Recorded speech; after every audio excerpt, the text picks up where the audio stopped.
ठीक है। तो यार सबसे पहले चालू करते हैं ऑप्शन चेन क्या होती है ना। तो ऑप्शन चेन हमारा यूजुअली ऐसे समझेंगे कि डेटा की समरी है of all the open option contracts. ठीक है। तो एक सैम्पल ऑप्शन चेन पे हम चलते हैं, समझते हैं इसके अंदर ऑप्शन चेन के अंदर हमें क्या क्या दिख रहा है। ठीक है। तो ऑप्शन चेन पे जाने के लिए हमें क्या करना है, गूगल खोलना है। ठीक। और गूगल पे जाके टाइप करने का है निफ्टी ऑप्शन चेन। ये हमारे को वेबसाइट आ जाएगी NSE India option chain, right. ये खुल जाएगा। अभी ये जो डेटा दिख रहा है इस सारे डेटा को मिला जुला के हम ऑप्शन चेन बोलते हैं। ठीक। तो कॉलम वाइज जाएंगे, क्या क्या कॉलम्स हैं। ठीक है। तो कॉल ऑप्शंस का डेटा भी इसी के अंदर है और पुट ऑप्शंस का भी डेटा इसी के अंदर है। ठीक। बीच में हमारे पास सारे कॉलम है, सारे कॉलम का एक एक बार वीकली मीनिंग डिस्कस करेंगे क्या होता है। OI क्या है, चेंज इन OI क्या है, वॉल्यूम क्या है, IV क्या है, LTP क्या है, चेंज क्या है, bid bid bid quantity and bid ask and ask quantity. ये सारा साइड कॉल्स के लिए हो गया और ये स्ट्राइक हो गया बीच में। और इस side bid quantity, bid ask quantity, ask, change, LTP, IV, volume, change in OI and OI। ठीक है। ओके। तो ये सारा जो डेटा है इस ये जो हमारे को जो भी स्क्रीन पे दिख रहा है इसको हम ऑप्शन चेन बोलते हैं। ठीक। अब ये डेटा का क्यों काम का है, इस डेटा का मतलब क्या है, इसको मैं ट्रेडिंग के लिए कैसे यूज़ कर सकता हूँ, क्या नहीं कर सकता, वो सारा हम यहाँ पे डिस्कशन करेंगे। तो सबसे पहले आते हैं OI पे। ठीक। OI क्या होता है, किसी को पता है OI क्या होता है, या एकदम शुरू से शुरू करें OI से क्या होता है। Anybody wants to attempt what is OI।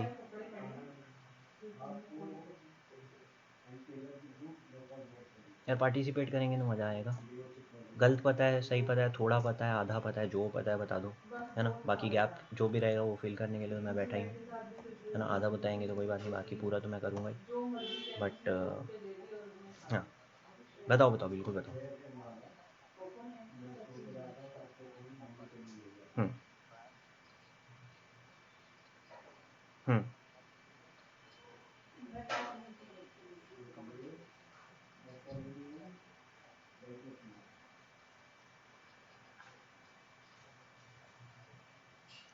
ठीक है।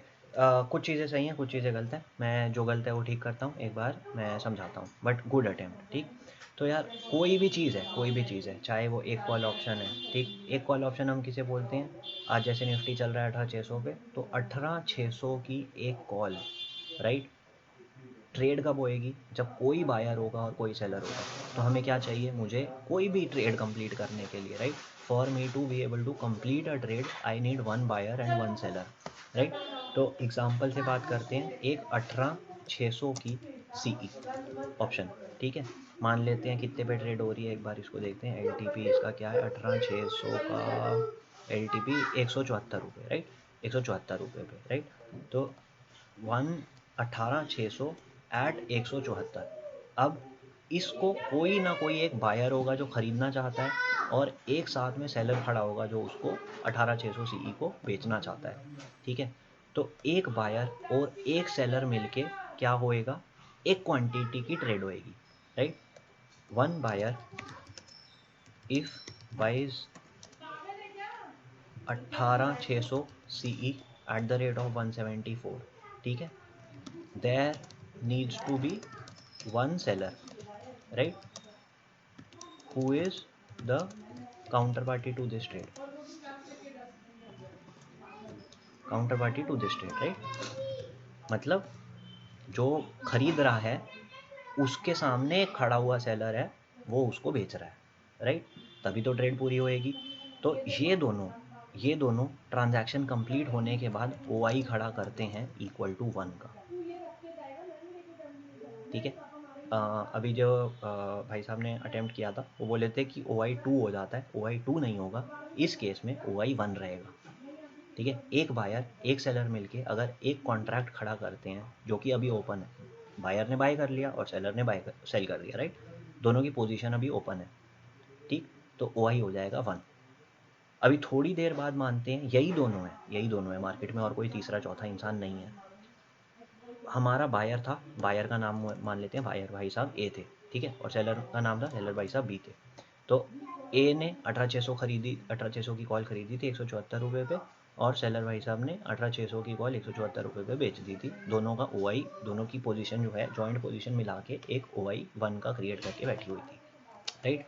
थोड़ी देर बाद जो नीचे निफ्टी है अंडरलाइंग वो थोड़ा मूव कर जाता है और 18,600 CE ये दोनों आपस में अग्री करते हैं कि भाई सौदा काट लेते हैं हम। तो जो बायर ए था, ठीक है, now sells to B, right, A sells to B same 18,600 CE at the rate let's say 184, ठीक। तो यहाँ पे हमारा OI हो जाएगा 0। तो जो एक दोनों के लिए, बायर के लिए एक खड़ा हुआ था, सेलर के लिए एक खड़ा हुआ था, वो दोनों जब अपने ट्रेड काट लेंगे OI वापस 0 हो जाएगा, ठीक है। तो OI is number of open contracts which are unsettled and for every one contract, right, for every one contract which is open there is obviously a buyer and there is obviously a seller. OI में इससे ज़्यादा समझाने के लिए नहीं है। कुछ doubt है तो पूछो, नहीं तो फिर आगे बढ़ेंगे। OI ये होता है। तो this is number of open contracts, ठीक है। कोई कोई वेबसाइट में जाके देखेंगे तो वो इसको नंबर ऑफ शेयर्स में दिखाएगा डेटा। कोई वेबसाइट होगी जो इसको नंबर ऑफ कॉन्ट्रैक्ट्स में दिखाएगी। निफ्टी की जो ये NSE इंडिया की जो ऑफिशियल वेबसाइट है वो इस डेटा को नंबर ऑफ कॉन्ट्रैक्ट्स में दिखाती है। तो ये 1,04,000 कॉन्ट्रैक्ट्स हैं। निफ्टी का एक लॉट 50 क्वांटिटी का है, तो यहाँ पे 50 लाख का OI खड़ा हुआ है। 50 लाख इंटू वॉट एवर 104, ठीक है। कोई डाउट है बताओ, नहीं तो OI से आगे बढ़ेंगे। OI डबल नहीं होता, एक बायर एक सेलर मिला के एक OI बनाते हैं। तो यहाँ पे 1,04,000 कॉन्ट्रैक्ट्स बिके भी हुए हैं और खरीदे भी हुए हैं,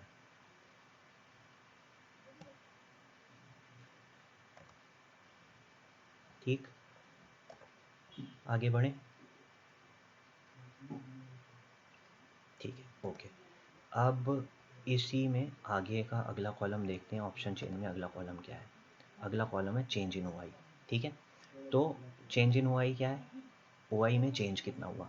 तो ये जो है ये इंट्राडे भी बदलता रहता है, ये इंट्राडे भी बदलता रहता है, लेकिन अभी हम जो बात कर रहे हैं ये सिर्फ हम EOD बेसिस पे बात कर रहे हैं, ठीक है।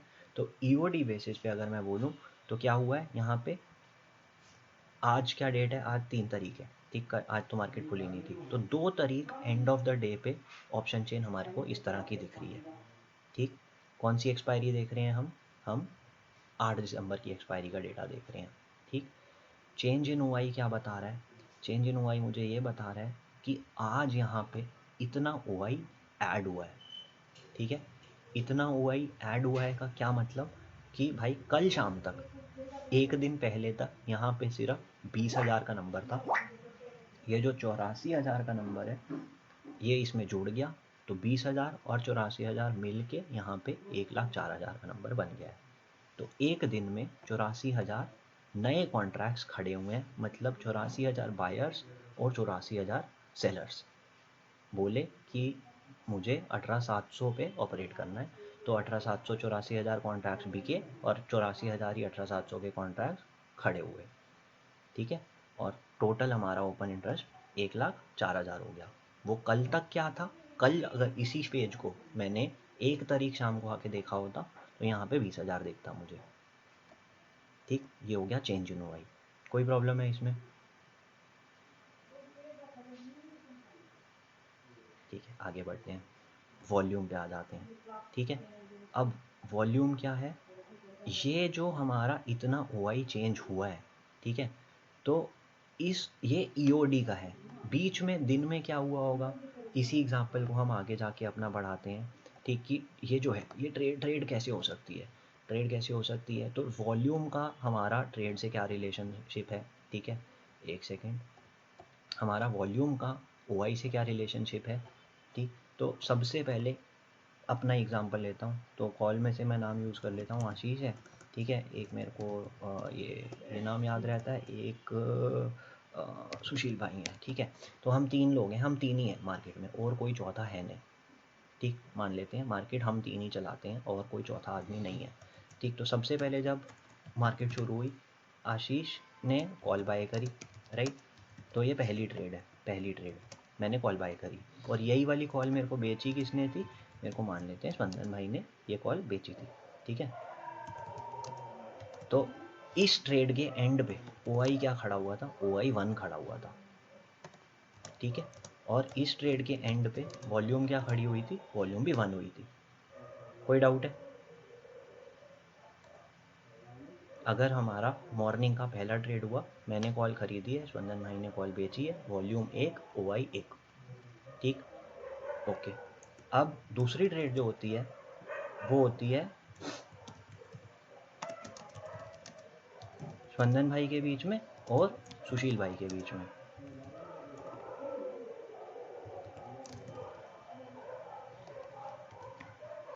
ठीक है। एक एक लॉट का ही ट्रेड चल रहा है। यहाँ पे क्या हो जाएगा ना, वॉल्यूम 1 हो जाएगा और OI हो जाएगा 1, वॉल्यूम हो जाएगा 2, OI हो जाएगा 1। क्योंकि क्या हुआ, पहले ओपन कौन कौन था, मेरी ट्रेड ओपन थी और इनकी ट्रेड ओपन थी, ठीक है ना, ये यहाँ सेल करके बैठे थे। अब इन्होंने तो अपनी ट्रेड काट ली, तो स्पंदन भाई की पोजीशन तो ओपन नहीं है ना, बस ये रिप्लेस हो गया, नाम चेंज हो गया, स्पंदन की जगह यहाँ ऐसे समझ लो। इन दोनों का मिला जुला के ट्रेड कैसा हुआ कि मैंने खरीदी हुई है और सुशील भाई ने बेची हुई है, तो इसीलिए OI अभी भी 1 ही खड़ा रहेगा, ठीक। आगे चलते हैं, आगे कोई तीसरा इंसान आ गया, ठीक है। अब क्या होगा, एक मेरा मन किया भाई मेरे को एक और खरीदनी है ना,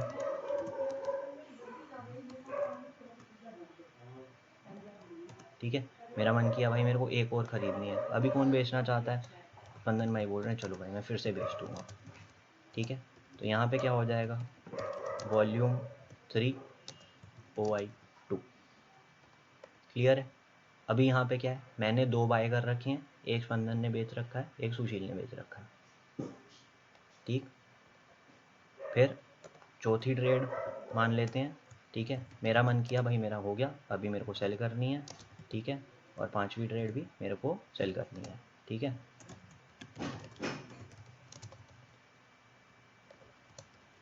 तो अब 2 ही बंदे हैं मार्केट में जो मेरे अगेंस्ट खड़े हैं, सुशील भाई को भी अपना ट्रेड काटना पड़ेगा, ठीक है ना, तो इनको बाय करनी पड़ेगी, और सेम इधर इस भाई को भी अपना काटना पड़ेगा ट्रेड, ठीक है। इसके एंड पे क्या सिनारियो हो जाएगा, इसके एंड पे हो जाएगी वॉल्यूम 4 OI 1, यहाँ पे हो जाएगी वॉल्यूम 5 OI 0। ये है वॉल्यूम और OI का गेम। वॉल्यूम हमेशा सिर्फ एक तरफ जा सकती है, बढ़ेगी, हर ट्रेड के साथ वॉल्यूम बढ़ेगी, 1 2 3 4 5। OI ट्रेड के साथ बढ़ भी सकता है और OI ट्रेड के साथ घट भी सकता है। तो यहाँ पे बराबर रहा, कोई चेंज नहीं आया OI में, यहाँ पे OI ऊपर चला गया और यहाँ पे दोनों में OI नीचे आ गया। ये बात समझ में आई है?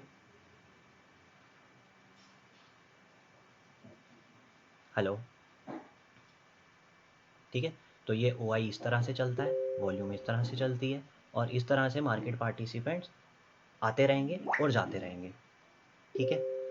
अब हम इसी स्क्रीन पे 2 मिनट स्पेंड करके समझते हैं कि OI का मार्केट पार्टिसिपेशन से क्या लेना देना है। यहाँ पे शुरू करते हैं, ठीक है।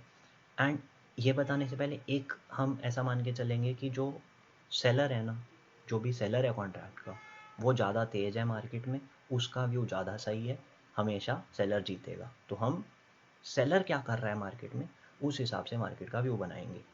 तो जब सिर्फ पहली ट्रेड हुई होगी, ठीक है, वॉल्यूम 1 OI 1, ठीक, तो एक कॉल बिकी हुई है, तो कॉल का OI एक खड़ा हुआ है, राइट। मतलब क्या, जब ये डेटा देख रहा हूँ मेरे को ये सोचना है कि भाई एक बंदा है जो सेलर है जिसने कॉल बेच रखी है, मतलब मार्केट बुलिश नहीं है, नीचे जाएगी, या जिस भी लेवल की वो कॉल बिकी हुई है वो लेवल मार्केट डिफेंड रखेगी, कोशिश करेगी कि डिफेंड रहे, ठीक। एक और ट्रेड हो गई, OI चेंज नहीं हुआ, स्टोरी नहीं बदली, ठीक है। स्टोरी अभी भी वही है कि एक बंदे ने, किसी ने कॉल बेच रखी है, उतने ही लोगों ने खरीदी जरूर होगी, लेकिन जिसने खरीदी है हमें उससे मतलब नहीं, किसी बंदे ने कॉल बेच रखी है, राइट। तो वो मार्केट को ऊपर जाने से रोकेगा, मार्केट पे वहाँ पे उस प्राइस पे एक सीलिंग लग के रहेगी कि उसके ऊपर जाना मुश्किल है। यहाँ पे भाई को एक और कॉल बेच दी, ठीक।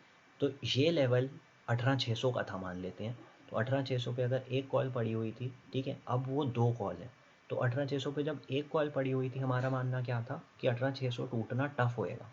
अब वहीं पे 2 पड़ी हुई हैं, तो हमारा मानना क्या है, पहले इस पॉइंट पे जितना टफ था ना, अब उससे ज़्यादा टफ है। आ रही है बात समझ में? जितना टफ यहाँ पे था ना, अब उससे ज़्यादा टफ है उसका टूटना, व्यू वही है। ठीक है, तो जैसे जैसे हुआ क्या, डेटा से क्या हुआ, डेटा से क्या हुआ कि यहाँ पे कॉल राइट हुई है। अगर ओ आई बढ़ा तो कॉल राइट हुई है। राइट हुई है का मतलब क्या, किसी ने और कॉल बेची है, सेलर के एंगल से सोच रहे हैं। तो पहले यहाँ पे एक ही सेलर बैठा हुआ था, अब यहाँ पे 2 सेलर बैठे हुए हैं, या इस तरह से सोचो कि एक ही सेलर ने 2 बेची हुई हैं, फ़र्क नहीं पड़ता, राइट। हम इसकी बात कर रहे हैं, इस नंबर की, ओ आई की। तो पहले जितना तोड़ने में दम लगाना पड़ता बायर्स को, इससे 18,600 से ऊपर ले जाने में, अब उससे ज़्यादा दम लगेगा। तो पहले अगर मैं सोच रहा था कि नहीं टूटेगा, अब मैं सोच रहा हूँ उससे ज़्यादा डबल प्रोबेबिलिटी है कि नहीं टूटेगा। ठीक, ये वाली ट्रांजैक्शन जब हो गई तो सेलर ने अपनी एक क्वांटिटी कवर कर ली, राइट। मतलब मैं यहाँ से वापस इस स्टेज पे आ गया कि नहीं टूटेगा, राइट। तो यहाँ पे क्या था, नहीं टूटेगा, अभी भी नहीं टूटेगा, अब टूटना दुगना टफ है, अब टूटना वापस इन दोनों के बराबर है, और अब टूट सकता है। तो जब जिस स्ट्राइक पे ओ आई बढ़ रही है, ठीक है, उस स्ट्राइक का टूटना उतना ज़्यादा मुश्किल होता जा रहा है, और जिस स्ट्राइक पे ओ आई कम हो रही है ना, उस स्ट्राइक का टूटना उतना ज़्यादा आसान होता जा रहा है। This is from the perspective of a call. ठीक है, अब देखते हैं हम यहाँ पे। तो ये देखिए, कल यहाँ पे 20,000 थी, अगर एक दिन पहले जब भी हमने इसको लास्ट टाइम देखा होता, यहाँ पे 20,000 थी, तो मेरा क्या मानने का तरीका होता, या मेरा देखने का तरीका क्या होता कि यार 18,700 टूटना थोड़ा सा मुश्किल है। क्यों? क्योंकि 20,000 खड़ा है ना। अब वो 20,000 बढ़ के 1,00,000 हो गया, ठीक है। तो मैं स्टार्टिंग से बोल रहा हूँ, नहीं नहीं, मैं इन दोनों का डिफरेंस बोल रहा हूँ। देखो, कॉल आधे में ज्वाइन करेंगे तो फिर सबका टाइम वेस्ट है, ठीक है। तो अगर अगर अगर हमारा 20,000 का खड़ा हुआ था, कब, 1 ईओडी पे, राइट, एंड 2 ईओडी पे वो 1,00,000 खड़ा है, कैसे, 84,000 बढ़ के। तो जितना आसान मेरे लिए 18,700 को तोड़ना 1 तारीख को था, 1 तारीख की शाम को, अगले दिन के ट्रेडिंग सेशन के लिए, अब 2 तारीख के ट्रेडिंग के सेशन के बाद 5 तारीख को 18,700 को तोड़ना 5 गुना ज़्यादा डिफ़िकल्ट है। ठीक, एब्सोल्यूट डिफ़िकल्टी के बारे में अभी मैंने नहीं बात करी, रिलेटिव की बात कर रहा हूँ, ठीक है। तो 20,000 कॉन्ट्रैक्ट्स या 20,000 लोग समझ लो, अगर ऐसा समझे कि हर बंदा बस एक ही कॉन्ट्रैक्ट में काम करता है, 20,000 लोग चाहते थे कि मार्केट 18,700 से नीचे रहे, ठीक है। अब 1,00,000 लोग चाहते हैं कि मार्केट 18,700 से नीचे रहे, करेक्ट। तो जब 20,000 लोग जो चीज़ चाहते हैं वो शायद हो जाए, है ना, लेकिन अगर 1,00,000 लोग वही चाहते हैं तो वो उसको रोक के रखेंगे, राइट। ऐसे ही अगर 2,00,000 हो जाए तो वो आज से भी डबल टफ हो जाएगा, ठीक है। सारी चीज़ों को एंड में मैं जोड़ूंगा, अभी part by part her column का एक एक तरफ से मतलब बता रहा हूँ, ठीक। तो हम ओ आई समझ गए, हम चेंज इन ओ आई समझ गए, हम वॉल्यूम समझ गए, ठीक है। आई वी पे थोड़ी सी देर बाद आएंगे। ये लास्ट ट्रेडेड प्राइस है, ठीक है, 112 रुपये। तो ये 18,700 की कॉल 112 रुपये की बिक रही है। चेंज क्या है, कुछ नहीं है चेंज। कल की इसी 18,700 की कॉल की क्लोजिंग 112 प्लस 93 करके थी, ठीक है। आज इसका प्राइस 93 रुपये टूट गया, तो ये 112 पे क्लोज हुई है। कल ये कितने की थी, कल ये इसमें 193 ऐड करेंगे तो हमारे पास नंबर आता है कितना, 207 के करीब का, है ना। तो ये उतने की ये हो जाती है, ठीक है। ये क्या है, बिड। अभी जो लास्ट इस पे बायर खड़ा हुआ है इस कॉल को ख़रीदने के लिए, वो 111.60 पे खड़ा हुआ है। लास्ट सेलर 112.70 पे खड़ा हुआ है। ख़रीदना कितना चाहता है, इस प्राइस पे 50 एक लॉट ख़रीदना चाहता है, और यहाँ पे 5 लॉट ख़रीदना चाहता है। तो सबसे ज़्यादा कन्फ्यूजिंग इसमें ये है कि कुछ चीज़ें तो इन्होंने क्वांटिटी के टर्म्स में डाल रखी हैं, और कुछ चीज़ें यहाँ पे कॉन्ट्रैक्ट्स के टर्म्स में डाली हुई हैं। ये स्टैंडर्डाइज नहीं है, हर कॉलम में यहाँ पे ये वाला और ये वाला एब्सोल्यूट क्वांटिटी है। दीज आर नॉट 50 कॉन्ट्रैक्ट्स और 250 contract, these are 1 contract and 5 contracts, but this is 104 770 contracts, this is also 84 012 contracts. ठीक है, volume is also in terms of contracts. ठीक, ये एल हो गया। ये अब सारा डेटा इस तरफ भी सेम है, इस तरफ भी सेम है। ठीक है, तो जहाँ पे कॉल की हमने बात करी कि कॉल कल के डेट में 20,000 पे था और आज 84,000 ऐड हो गए। ठीक है, तो इसको तोड़ना उतना ज़्यादा मुश्किल हुआ है, वो एक साइड ऑफ द स्टोरी है। ठीक है, यहाँ की बात करते हैं। तो यहाँ से कॉल से मेरे को क्या दिखता है, ऊपर की तरफ तोड़ना 18,700 को ऊपर की तरफ तोड़ना कितना मुश्किल हुआ है। ठीक है, इस साइड से बात करते हैं कि 18,700 को नीचे की तरफ तोड़ना आसान हुआ है कि मुश्किल हुआ है। ठीक है, तो ईओडी पे अभी 87,000 कॉन्ट्रैक्ट्स खड़े हैं। ठीक है, तो 87,000 लोग ऐसा नहीं चाहते कि 18,700 नीचे की तरफ टूट जाए। ठीक है, ये नंबर कल तक कितना था, 87 माइनस 36। ठीक है, 51,000 लोग कल तक नहीं चाहते थे, ठीक है, कि 18,700 नीचे की तरफ टूट जाए। 36,000 लोग उसमें और जुड़ गए और आज ईओडी पे टोटल 87,000 लोग नहीं चाहते हैं कि ये नीचे की तरफ टूट जाए।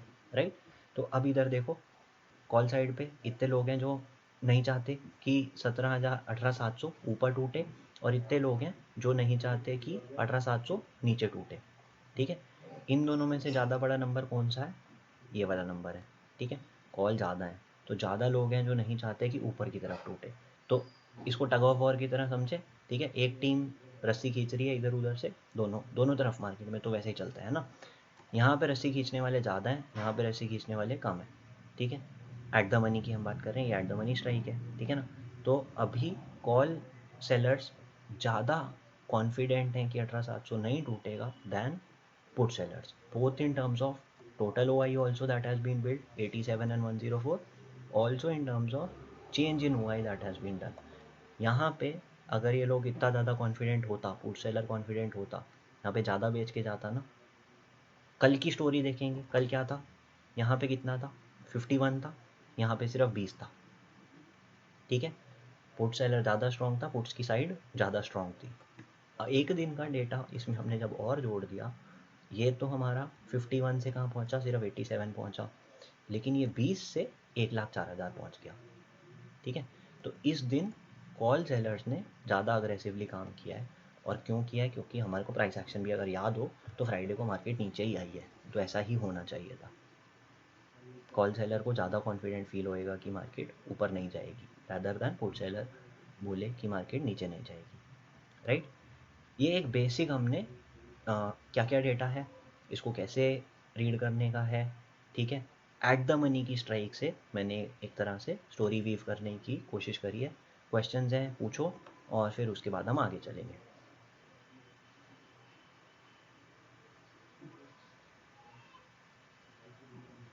ठीक है, कोई ऐसा होगा जिसको ये अंडरस्टैंडिंग पहले से है, वो भी क्वेश्चन अगर पूछेगा तो एटलीस्ट उसका जो मैं आंसर दूंगा may be that's helping others understand something. Right, कोई एक नया पर्सपेक्टिव मिल सकती है।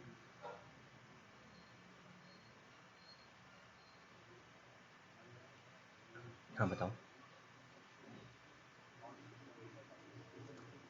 हाँ। हम्म।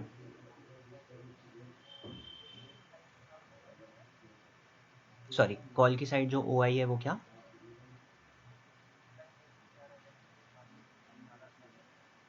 हाँ, जो कॉल की साइड का ओ आई है, इस ओ आई का मतलब है 1,04,000 लोग चाहते हैं कि मार्केट 18,700 से नीचे रहे और 87,000 लोग चाहते हैं कि मार्केट 18,700 से ऊपर रहे। अब मैं इसको लोगों की तरह जस्ट एग्जांपल ले, मैं एकदम ऐसा बोल रहा हूँ, बट इसका मतलब है 87,000 कॉन्ट्रैक्ट्स जिसने भी बेचे हैं, वो एक ही बंदा हो सकता है जिसने सब कुछ बेचा है। ठीक है, लेकिन अगर जस्ट हम ऐसे पावर की बात करें, एक बंदे के पास एक पावर है, तो यहाँ पे 104,000 लोग चाहते हैं कि मार्केट इससे नीचे रहे और यहाँ पे इतने लोग चाहते हैं कि मार्केट इससे ऊपर रहे, ठीक है। तो ज़्यादा लोग चाहते हैं कि मार्केट नीचे रहे, तो रुझान थोड़ा सा नीचे की तरफ का ही रहेगा,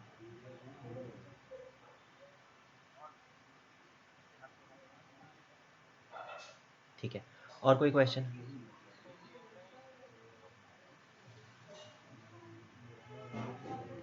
हाँ ठीक है, तो हम बात करते हैं हमारा ऑप्शन की जो स्ट्राइक्स हैं, ठीक है, वो कुछ एटीएम होती हैं, कुछ ओटीएम होती हैं, कुछ आईटीएम होती हैं, ठीक है। तो हम ओटीएम और आईटीएम की बात बाद में करेंगे, अभी सिर्फ एटीएम की बात करते हैं। तो जैसे निफ्टी हमारा कहाँ बंद हुआ है, 18,696 पे बंद हुई है स्पॉट मार्केट, है ना। तो 18,696 के सबसे ज़्यादा पास का जो नंबर है ना, वो नंबर को एटीएम बोलते हैं। और ग्राफिकली वो नंबर आपको कैसे दिखेगा, जो नंबर यहाँ पे पहली रो है, तो कुछ रोज़ हमारी येलो हैं और कुछ रोज़ वाइट हैं, इधर कुछ रोज़ वाइट हैं और कुछ रोज़ हमारी येलो हैं, ठीक है।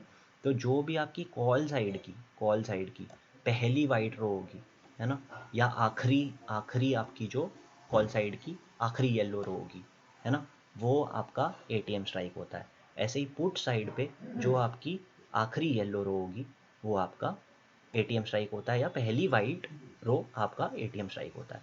तो इस समय हमारा 18,700 एटीएम स्ट्राइक है। दो तरीके हैं निकालने के, या तो कॉल साइड की लास्ट रो, है ना, और पुट साइड की लास्ट वाइट रो, ठीक, या फिर 18,696 के पास 18,696 पे हमारा स्पॉट बंद हुआ है।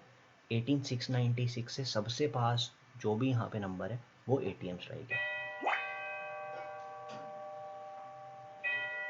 ठीक। और कोई डाउट है बताओ, नहीं तो आगे चलेंगे, ठीक है। तो ये पहला I will, okay, I come to it. तो सबसे पहले हम यहाँ आए थे यहाँ पे, राइट। तो मैंने पहले बात करी व्हाट इज़ ऑप्शन चेन, और उसमें मैंने क्या कहा था, ये वाला what all data is available in option chain, what to consider what to ignore. तो इस पे इसको ऑप्शन बेसिक्स पे मैं यहाँ पे स्लाइडली रीऑर्डर करता हूँ। तो व्हाट इज़ ऑप्शन चेन हमारी बात हो गई, ठीक है।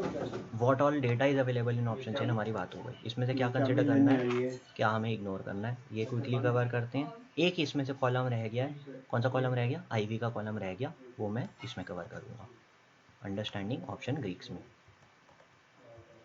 ठीक है। Okay, so what to consider what to ignore. अब इसमें से मेरे ख्याल से ये वाला जितना डेटा है ना, ये वाला सारा डेटा, ये सब डेटा बकवास है, इसको यूज़ करने का कोई मतलब नहीं, इग्नोर कर दो। Change, bid quantity, ask quantity, ये सब ना भी होते ना तो कोई मतलब नहीं है, सब इसको जाने दे सकते हैं। ऐसे ही इस साइड पे भी bid quantity, bid ask quantity और चेंज, ये सब ना भी होते ना कुछ फ़र्क नहीं पड़ता था। तो मेरे काम के कॉलम कौन से हैं, वाई काम का है, चेंज इन वाई काम का है, वॉल्यूम भी थोड़े काम का है, अच्छे काम का है, आईवी भी हल्के बहुत काम का है, ठीक है, उतना काम का नहीं है, और एलटीपी काम का है, स्ट्राइक काम का है। ऐसे ही इधर से LTP, IV, volume, change in वाई, वाई। तो ये बीच वाली जितनी ऑप्शन है ना, एक सेकंड,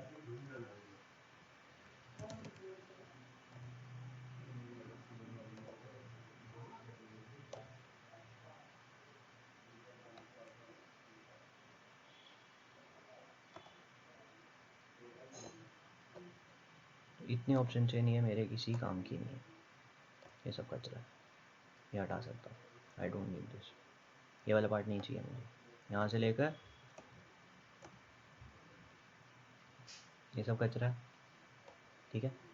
और ऐसे ही यहाँ से लेकर यहाँ तक ये सब कचरा है, ये मेरे किसी काम का नहीं है, इसको डिलीट कर सकते हैं, not needed, not needed, this part and this part is okay for me, ठीक है। आगे बढ़ते हैं ऑप्शन ग्रीक्स की तरफ।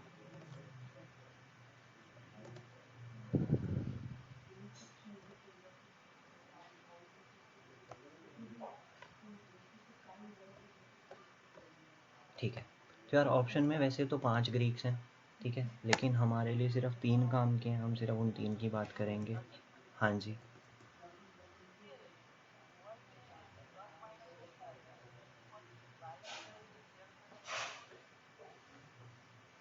हमेशा उसको बस ऐसा समझना है कि बिग मनी सेल कर रहा है, बिग मनी बाय नहीं करता है। आप ऐसा मान के चलो कि बिग मनी जो है वो सेल ही कर रहा है, ठीक ना। इसका भी एग्जांपल है, रीज़न है, मैं बता सकता हूँ, है ना। क्यों? क्योंकि बिग मनी के पास जो पैसा है वो ज़्यादा है, अनलिमिटेड है, ठीक है ना। तो एक ऑप्शन कॉन्ट्रैक्ट बेचने का ₹1,00,000 लगता है, लेकिन ऑप्शन खरीदने का सिर्फ 5-7 हज़ार रुपये लगता है ना। निफ्टी का हद से हद मार के ₹200 का ऑप्शन मिल जाता है, तो 200 इंटू 50 10,000 रुपये, 10,000 रुपये में खरीद सकते हैं, ठीक है। लेकिन बेचने में ₹1,00,000 लगता है, ₹1,00,000 लगा के एक बेच सकते हैं। तो अब बड़ा मनी जो है, जिसके पास ज़्यादा है ना, वो बेच ही रहा है, क्योंकि डिमांड मीट करने के लिए सारे रिटेलर मिल के उतना मार्जिन नहीं खरीद कर सकते कि counter party buyer of option हो जाए, रिटेलर सेलर हो जाए, ठीक है। या बिग मनी स्मॉल मनी में अगर बात करें तो small money can not pooled together be the counter party if big money chooses to be the buyer of options, ठीक है। वो थोड़ा बहुत बाय करते हैं, ऐसा नहीं है वो बाय नहीं करते, वो भी बाय करते हैं, लेकिन नेट नेट जो रिजल्ट है ना, उसे हमें समझने के लिए हमें हमेशा उसको सेलर, स्मार्ट मनी को सेलर मान के चलना है, ठीक है। अभी आ जाते हैं डेल्टा पे। तो ऑप्शन ग्रीक्स की बात कर रहा था, मैंने बोला 5 ऑप्शन ग्रीक्स हैं, ठीक है, लेकिन हमें पाँचों नहीं समझने, हमें सिर्फ 2 या 3 समझेंगे और हमारा काम बन जाएगा। अच्छा, किसी को नाम पता है ऑप्शन ग्रीक्स के क्या क्या होते हैं? सुने हैं कभी? नहीं सुने? ठीक, ये 3 काम के हैं, ठीक। 2 और हैं जो काम के नहीं हैं, नाम लिख देता हूँ, लेकिन उन पे कोई बात नहीं करेंगे, बकवास है वो, ठीक है। तो इस लाइन के नीचे जो हमने डाल दिए ये काम के नहीं है, वेगा और रो, ये 3 मेरे काम के हैं, डेल्टा थीटा गामा, ठीक। अब हम डेल्टा गूगल करेंगे, तो गूगल मुझे क्या बताएगा डेल्टा क्या है, ठीक है। कोई भी वीडियो सुनेंगे किसी और की, किसी की भी जाके सुनेंगे, उसे पूछें भाई डेल्टा क्या है, वो सिंपल लिख देगा डेल्टा क्या है। डेल्टा दो दो डेफिनेशन मिलेंगी। Delta is the probability of any strike to expire in the money, ठीक है। और दूसरी डेफिनेशन कैसी मिल जाएगी? Delta is the change in price of option for every $1 of movement in underline, ठीक। ये पढ़ के क्या समझ में आता है, क्या मतलब हुआ इसका? डेल्टा क्या है? डेल्टा है वो प्रोबेबिलिटी जो, जिस स्ट्राइक के बारे में हम बात कर रहे हैं वो स्ट्राइक एक्सपायरी तक इन द मनी हो जाएगी, ठीक है। या फिर डेल्टा है, delta is the change in price of option for every $1 movement in underline. इसको एग्जाम्पल से समझते हैं, ठीक है। तो एग्जाम्पल के लिए हमें मेरे को शायद एक्सेल खोलनी पड़ेगी, एक सेकेंड।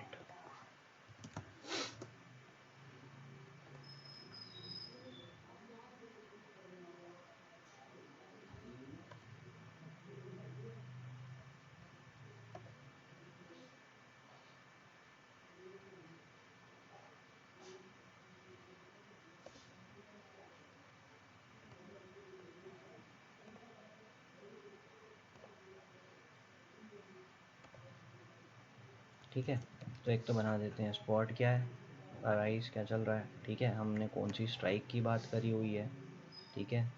तो हमारी स्पॉट हो गई, स्ट्राइक हो गई, ठीक है। और हमारा ऑप्शन प्रीमियम हो गया, ठीक है। तो अगर मानते हैं 18,500 पे खड़ा हुआ है निफ्टी, ठीक है। हम कौन से एट द मनीज़ की ही बात कर रहे हैं, आज मैं सारी बात एट द मनीज़ की कर रहा हूँ, ठीक। हम I T M O T M को भी जोड़ देंगे, बट अभी हम बात करते हैं एट द मनी की। तो निफ्टी अगर 18,500 पे खड़ा है, ठीक है, तो मेरी स्ट्राइक जो है एट द मनी 18,500 हो जाएगी, ठीक है। मान लेते हैं इसका जो प्रीमियम है ना, इसका जो प्रीमियम है मान के चलते हैं ₹200 का, ठीक।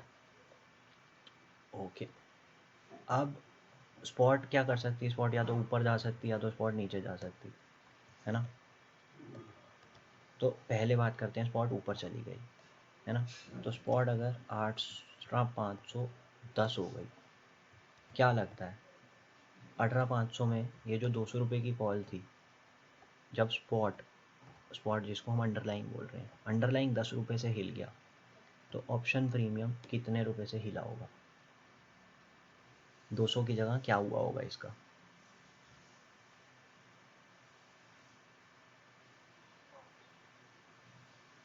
Kind of 205, theoretically 205.5। ठीक है, अब इसको हम बात करते हैं डिफरेंस इन प्रीमियम की, और यहाँ पे बात करते हैं डिफरेंस इन अंडरलाइन की। ठीक है, तो जब ये हिला, कहाँ से हिला? 205 से 200 हुआ, 5.5 रुपये हिला। ठीक है, और ये कितना हिला? 510 से 500, 10 रुपये हिला। ठीक है, तो डेल्टा क्या है?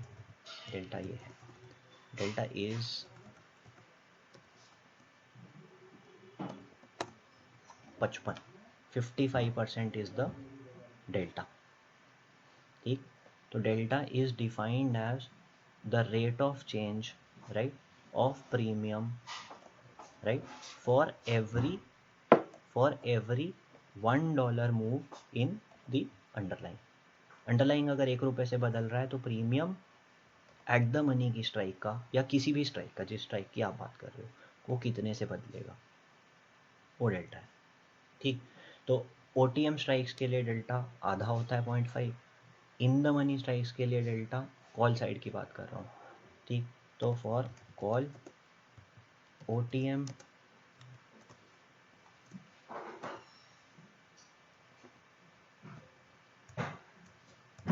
डेल्टा 0.5, ठीक है, ITM इज 0.5 to 0.99, ठीक, OTM विल बी 0.01 to 0.49। अरी बात समझ में? और सिंपल करके समझाऊँ कुछ? हाँ, नहीं समझ आया हो तो क्या आ गया? 18,500 की कॉल का डेल्टा 55 पैसा है। क्यों 55 पैसा है? क्योंकि जब 18,500 से अगर हम 18,510 चले जाएंगे तो जो ये 200 रुपये का है, ये 205.5 का हो जाएगा।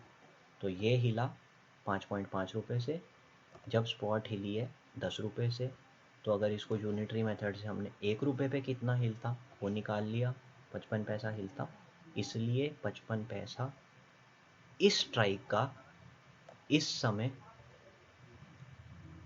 यार ये म्यूट कर दो प्लीज़। हाँ, तो इस स्ट्राइक का इस समय पे जब वो 200 रुपये का बिक रहा है, डेल्टा 55 पैसे का है। ठीक, डाउट है कोई?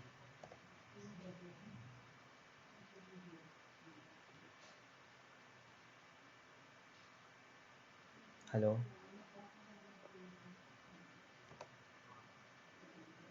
No doubt. ठीक है, अब मैंने क्या बोला? मैंने बोला इस स्ट्राइक का इस समय पे डेल्टा ये था। क्या इसका ज़िंदगी भर डेल्टा यही रहेगा?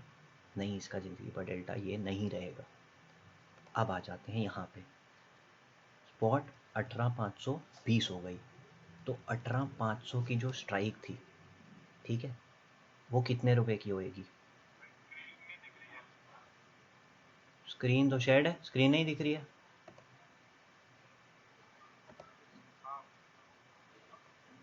ओके, ठीक, तो जब हमारी मार्केट 18,510 से 18,520 चली गई, तो 18,500 की जो स्ट्राइक है, जो जब 18,500 पे 200 रुपये की थी, 18,510 पे 205 रुपये 50 पैसे की थी, क्या लगता है 18,520 पे ये कितने की हो जाएगी?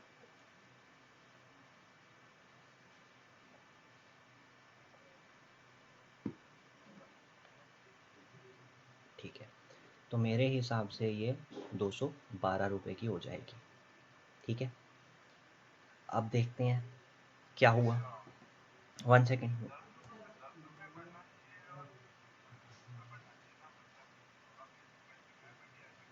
नहीं नहीं, ये ऐसा, एक second, will come to that, अभी होल्ड ऑन, अभी होल्ड ऑन। ठीक है, तो यहाँ पे इसको 6.5 रुपये का मूव आया और इसको यहाँ पे 10 रुपये का मूव आया। स्पॉट तो 10 रुपये से ही लिया है, ठीक।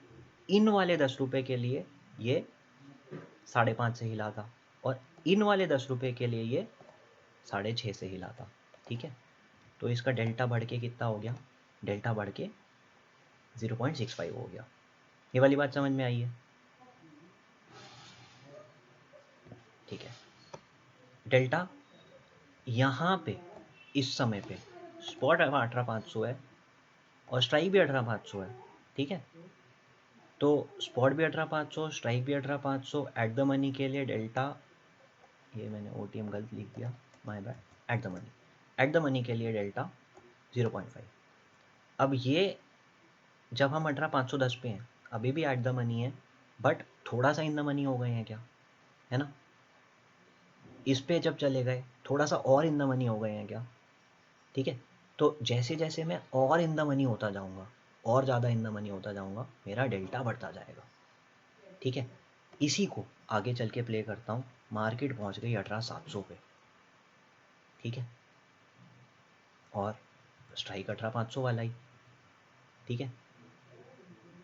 अब ये मानते हैं ये झटके में हुआ है, अभी हुआ है ये, है ना, 10-5 मिनट में, दिनों की बात नहीं करें, 5-10 मिनट में हुआ है। अगर ऐसा हुआ, ये कहाँ पहुँच जाएगा? हाँ जी, हाँ 85 तक हो जाएगा। तो यहाँ पे अगर हम 180 रुपये हिले हैं ना, 180 रुपये हिले हैं इधर, ये भी कम से कम नहीं तो 150 रुपये हिल जाएगा, ठीक है। तो ये 362 के करीब मेरे को लगता है आ जाएगा, अगर ये इसी टाइम पे हुआ है।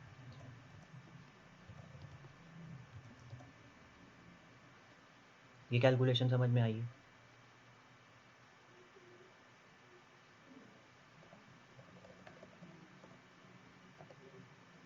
ऐसा होगा, ये समझ में आया है। और इस कॉलम को हर टाइम पे 18,500 का डेल्टा, जब स्पॉट 18,510 पे है 65 का है, 18,500 जब 18,500 का स्ट्राइक, स्पॉट 18,500 पे है, तब उसका डेल्टा 55 है। जब स्पॉट 18,700 पे है, 18,500 की कॉल अगर 362 पे बिक रही है, तो उसका डेल्टा इस समय पे है ना, उसका डेल्टा 0.83 है। Got it? So delta is मेरा प्रीमियम कितना बढ़ेगा अगर स्पॉट 1 रुपये से बढ़ जाती है तो यहाँ पे आते आते आपकी जो 18,500 की कॉल है, अगर स्पॉट 18,700 पे है, आपकी 18,500 की call deeply in the money हो चुकी है, तो इसका डेल्टा करीब करीब 1 के आसपास पहुँचने वाला है, इसलिए 0.8 0.9 के करीब ये आ चुका है, ठीक है। ओके, तो डेल्टा समझ में आ गया। अब यहाँ नहीं होती, क्योंकि क्यों नहीं होती, नहीं होती बस, मतलब because there is time left, it can still change in value, right. अगर अभी एक्सपायरी होने वाली है, एक्सपायरी वाले दिन 3 बजे से, सॉरी नॉट 3 बजे, 2:30 से 3 बजे के करीब eight the money strike almost आपका ऐसा ही मूव करता है, बहुत जल्दी यहाँ से यहाँ आता है। डेल्टा ये जो है, आ रहा हूँ मैं, मतलब ये डाउट यार ऐसा नहीं क्लियर कर सकते, फ़िलहाल रोकना पड़ेगा, थोड़ी देर में समझते हैं, शायद ऑटोमेटिकली समझ आ जाए। गामा पे आते हैं, ठीक है।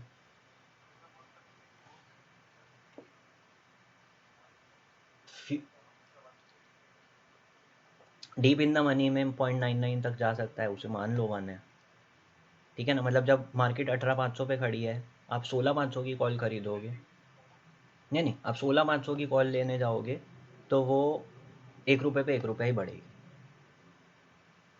17,000 भी मेरे ख्याल से 17,500 भी 1:1 ही रहेगा, ठीक। एनीवेज आगे चलते हैं, गामा पे आते हैं। तो इसका जो रेट ऑफ चेंज है ना, ये 55 से 65 हुआ, ठीक है, ये 65 से 83 हुआ, है ना। ये क्या स्पीड से चेंज होगा ये गामा डिसाइड करता है, ठीक है। So this is gamma, this is gamma, कि कितनी जल्दी ये 55 से 65 बनेगा।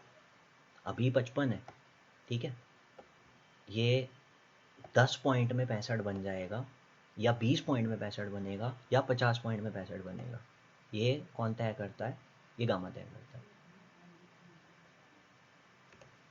ठीक। ये वाली बात समझ में आई? नहीं आई, ज़्यादा ऊपर से जा रहा है।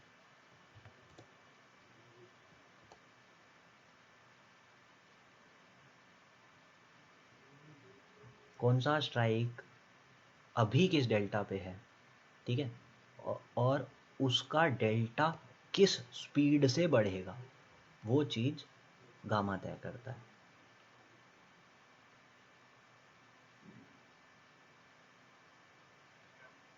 ठीक है, तो ऐसे समझते हैं गाड़ी की स्पीड और गाड़ी की एक्सेलरेशन, ठीक है। तो ये गाड़ी की स्पीड है, जो एक ऑप्शन 18500 का है, ठीक है, वो चल रहा है 55 पैसा पर 1 रुपया चेंज इन निफ्टी की स्पीड से, ठीक है। निफ्टी 1 रुपया ऊपर जाएगा, ये भाई 55 पैसा ऊपर जाएगा। निफ्टी 1 और रुपये ऊपर जाएगा, ये भाई फिर से 55 पैसा ऊपर जाएगा। निफ्टी 1 रुपया और ऊपर जाएगा, ये 55 पैसा ऊपर चला जाएगा, ठीक है। अब ये वाला भाई क्या बोलता है, ये वाला भाई बोलता है कि इसका बदलने का जो स्पीड है ना, इसके 55 की स्पीड के बदलने की जो स्पीड है, स्पीड की स्पीड मतलब एक्सेलरेशन, है ना, वो गामा होती है। तो फॉर 1 रुपी मूव, ठीक है, इस पॉइंट से standing now 1 point will change it to 55 पैसा, next will may be change it to 55,0005, ऐसा समझ लेते हैं। थोड़ा तो एक्स्ट्रा बढ़ेगा, कुछ हल्का सा, एक और पॉइंट, ठीक है, 0.550011 मान लेते हैं अब, ठीक है। एक पॉइंट और हो सकता है 0.56 हो जाए, आई बात समझ। तो ये क्या है, ये सब डेल्टा हैं, और इनमें कितना फ़र्क आता जा रहा है वो गामा बता रहा है, ठीक है। 55 से 55,005 होना, फिर 55,005 से 55,001 होना, फिर इससे 56 होना, ये सब कौन करवा रहा है, ये गामा भाई करवा रहे हैं, ठीक है। ओके, अब लास्ट हमारा ग्रीक रह गया। तो अगर इनकी हम कर्व बनाने की कोशिश करें, ठीक है, तो मैं एक बार समझाता हूँ डेल्टा कैसा रहता है, ठीक है। तो डेल्टा हमें समझ आ रही है, अगर अगर थोड़ी भी समझ आई है, तो डेल्टा की शेप ऑफ द कर्व कैसी रहनी चाहिए। ये एक एक्सिस है, ठीक, ये एक्सिस है ऑप्शन प्रीमियम प्राइस, या गामा ही पकड़ लो, ये एक्सिस है गामा, ये एक्सिस है हमारी अंडरलाइन। तो मैं कॉल के लिए कर्व बना रहा हूँ, ठीक। तो ये स्टार्ट कहाँ से होता है, मान लेते हैं हॉरिजॉन्टल लाइन हमने यहाँ पे डाल दी, ये है 0.5 की लाइन, 0.5 की लाइन, ठीक है। For ATM option, for ATM option price starts here, sorry gamma starts here, ठीक है। ये ऐसे धीरे धीरे धीरे धीरे धीरे धीरे जैसे जैसे बढ़ता रहेगा गामा बढ़ता रहेगा, ठीक है।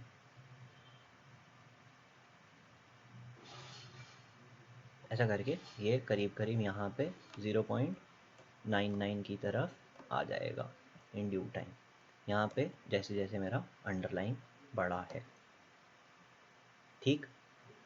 ये जो कर्व है, अगर मैथ्स फिजिक्स समझने वाले लोग हैं, ठीक है, इस कर्व की स्लोप है ना, पहले इसकी स्लोप ऐसी थी, करेक्ट, ये स्लोप है। थोड़ी देर बाद इस कर्व की इस पॉइंट पे जो स्लोप है, ऐसी स्लोप है, करेक्ट। उसके बाद इसकी इस पॉइंट पे जो स्लोप है, ऐसी स्लोप है, correct. Slope is changing, right. तो इसका रेट ऑफ चेंज जो है एक्सेलरेशन मारता जा रहा है, बढ़ता जा रहा है, ठीक। वो कौन करवा रहा है? वो गामा भाई करवा रहा है। तो गामा कैसा है? गामा आपका सॉर्ट ऑफ, ठीक है, वैसे तो कंटिन्यूअस कर्व ही है, ठीक, लेकिन प्रैक्टिकल लाइव मार्केट में gamma will be a step curve, ठीक है। तो गामा 0.5 से चालू नहीं होता, गामा आपका 0 से ही चालू होता है, ठीक है ना। तो वो कैसा रहता है? गामा ऐसा रहता है, ये स्टेप लिया, ठीक, फिर थोड़ा जंप लिया, ये वैल्यू रही, फिर और बड़ा जंप लिया, फिर ये वैल्यू रही, फिर और बड़ा जंप लिया, ये वैल्यू रही, ठीक है।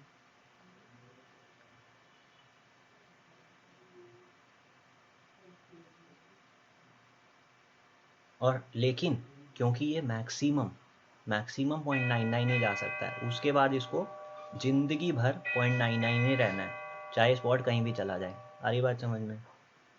तो ये वाला भाई एकदम ऐसा आ जाएगा, rate of change 0।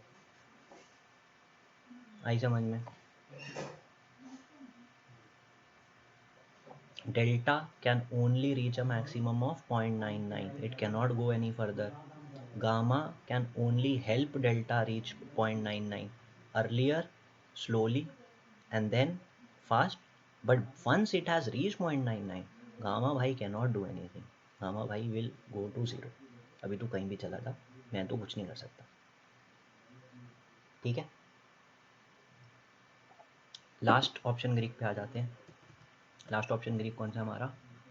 Theta. Theta बहुत इंटरेस्टिंग है। थीटा हमारे ऑप्शन बायर्स का एनिमी है।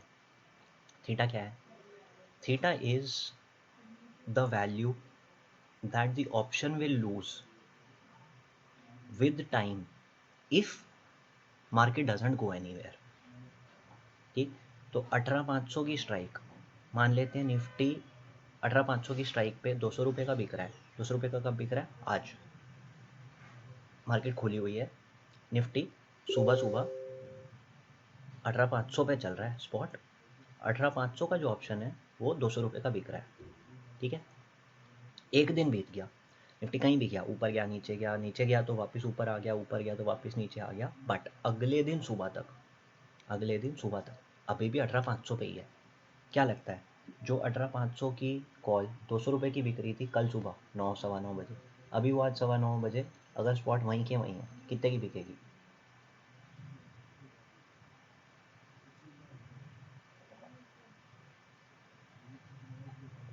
लेसर प्राइस, लेट्स से 170 180, ठीक है। तो वो जो 30 रुपया उड़ गया, ठीक है, एक दिन में वो जो 30 रुपया उड़ गया, वो किसकी देन थी? वो हमारे थीटा भाई की देन थी, उसी को थीटा डी के बोलते हैं, ठीक है। तो थीटा डी के कैसे होता है? एक एक्सिस पे मेरे पास क्या है? टाइम है, एक एक्सिस पे मेरा प्रीमियम है, ये हो गया प्रीमियम, और यहाँ पे हो गया मेरा टाइम, ठीक है। तो for no change in my underline, अगर मेरा डेल्टा काम नहीं कर रहा, अगर मेरे गामा काम नहीं कर रहे, मतलब स्पॉट कहीं नहीं जा रहा, स्पॉट वहीं है, ठीक है, तो जो मेरे को टाइम की वजह से नुकसान होने लगेगा वो मेरा थीटा है, expressed in terms of per day. तो पहले दिन मेरे को जो नुकसान होगा ना, वो हो सकता है ये है, ऐसे इस तरह से मानते हैं, ठीक, ये सब इक्वल डिस्टेंस मानते हैं हम। पहले जो मेरे को नुकसान होएगा ना पहले दिन, वो तो हो सकता है इतना सा ही नुकसान हो। तो मेरी जो कर्व है मानते हैं इस तरह से बनाई, तो एक पॉइंट ये है मेरा, एक यहाँ पे दिन था, अगले दिन तक अगर मेरी स्पॉट कहीं नहीं जाती ना, तो मुझे सिर्फ ये एक डब्बे का नुकसान हुआ है। उसके अगले दिन भी मेरी मार्केट कहीं नहीं जाती ना, मुझे हो सकता है एक और डब्बे का नुकसान हो जाए, ठीक है। तीसरे दिन भी मेरी मार्केट अगर कहीं नहीं जाती, मुझे 2 डब्बों का नुकसान होएगा। So this is your theta curve. And यहाँ पे अगर एक्सपायरी है मानते हैं, तो as the time to expiry keeps coming near, your theta starts to grow in value. तो थीटा को अगर हम टाइम से बनाएंगे, प्रीमियम और टाइम का कर्व बनाएंगे, तो लॉस इन प्रीमियम इस तरह से है, ठीक है। अगर मैं theta with days to expiry, days to expiry कैसे बोलते हैं? DTE, ठीक है, और यहाँ पे बना देते हैं थीटा, ठीक है। तो theta with days to expiry grows exponentially. जब बहुत टाइम बचा है एक्सपायरी में, थीटा कम है, और जब एक्सपायरी में ये उल्टा, तो ये वाली एक्सिस इज उल्टी, days to expiry here is many days and here is 0 days. इसको नॉर्मली अगर मैं बनाऊँ फ्लिप करके जैसा होना चाहिए, तो थीटा की जो वैल्यू है, ठीक है, विद डेज टू एक्सपायरी, जब डेज टू एक्सपायरी बहुत कम बचे हैं, थीटा बहुत ज़्यादा होता है, ऐसा बनेगा। अगर ये नॉर्मल डेज टू एक्सपायरी इस डायरेक्शन में इंक्रीज हो रहा है, यूजुअली उल्टा बनाते हैं वो कर, तो मैंने भी वैसे बना दिया, बट आपकी अंडरस्टैंडिंग के लिए ऐसा, ठीक है। तो टाइम उल्टा चल रहा है क्योंकि डेज टू एक्सपायरी बढ़ते नहीं है, घटते हैं, है ना। डेज टू एक्सपायरी कभी बढ़ेंगे नहीं, डेज टू एक्सपायरी तो घटेंगे विद टाइम। तो नॉर्मल कर वैसा और ये ऐसा, आई बात समझ में। डेटा एक्सेल में लिख के बता देता हूँ, शायद ज़्यादा क्लियर हो जाएगा। स्पॉट 18,500, स्ट्राइक 18,500, डेट 1 दिसंबर, ठीक है, एक्सपायरी 8 दिसंबर, प्रीमियम 200 रुपया, ठीक। स्पॉट तो कहीं जाना नहीं चाहिए, मैं बोल रहा हूँ, स्ट्राइक भी हम बदलेंगे नहीं, डेट क्या बदल जाएगी, डेट बदल जाएगी, एक्सपायरी वही रहेगी, 180 हो जाएगा ये, ठीक है।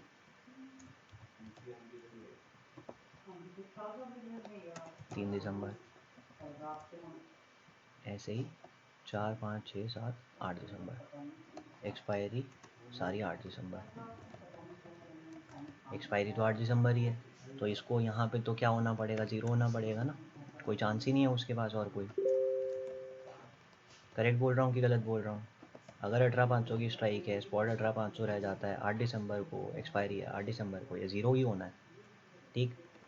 अब इसके पास 0 होने के लिए दिन कितने हैं, इतने दिन है, ठीक। तो पहले दिन ये 20 रुपये गिरा, ठीक है, अगले दिन ये हो सकता है 25 रुपया गिर जाए, उससे अगले दिन हो सकता है ये 30 रुपया गिर जाए, उससे अगले दिन हो सकता है ये 40 रुपया गिर जाए, उससे अगले दिन हो सकता है ये 42 रुपया गिर जाए, और आखिरी दिन ये पूरा ही गिर जाएगा। अरे बात समझ, मैंने सही से नहीं बनाया है, थोड़ा कम कम होगा, बट आखिरी दिन यहाँ से यहाँ का ड्रॉप इसमें सबसे ज़्यादा होगा। एक बार ठीक है, डेटा ठीक करके लिख देते हैं, कोशिश करते हैं।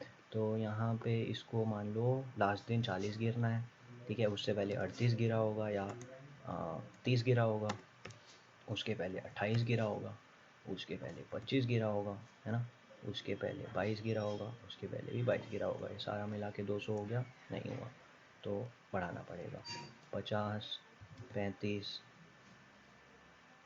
30, 28, 25, 20, अभी हो गया, अभी भी नहीं हुआ, ठीक है, चलो इसको अब 62 कर देते हैं, अभी हो जाएगा। तो इस तरह से इसकी वैल्यू बढ़ती रहेगी, ठीक है ना। तो शुरू में 20 रुपया गिरी, फिर 25 रुपया गिरी, फिर 28 रुपया गिरी, फिर 30 गिरी, फिर 35 गिरी, लेकिन आखिरी में सीधा 62 गिर गई। तो ये जो है ये थीटा है। अगर प्राइस एक दिन तक कहीं भी नहीं जाता, कहीं भी नहीं जाता, तो मेरा ऑप्शन कितनी वैल्यू लूज़ कर देगा, वो थीटा है।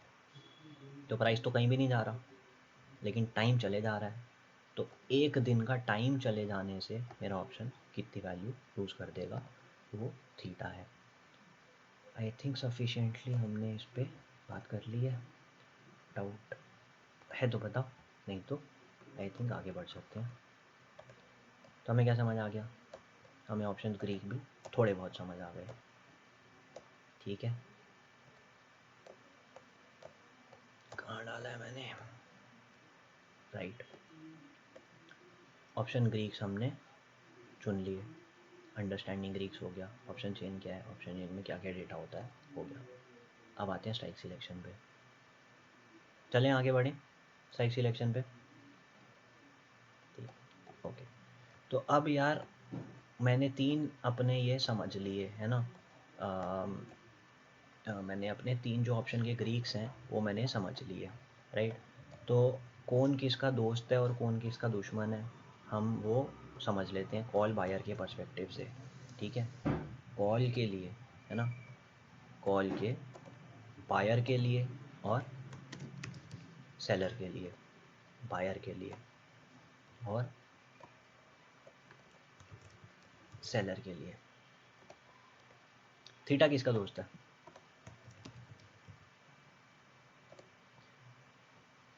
थीटा सेलर का दोस्त है हमेशा। Theta is sellers friend. Okay, तो बायर का ऑटोमेटिक एनिमी हो गया। ये बात समझ में आती है?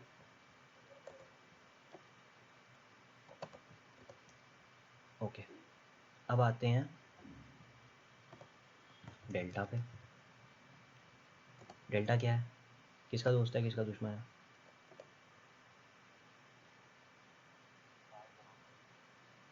बायर का दोस्त है। क्यों दोस्त है?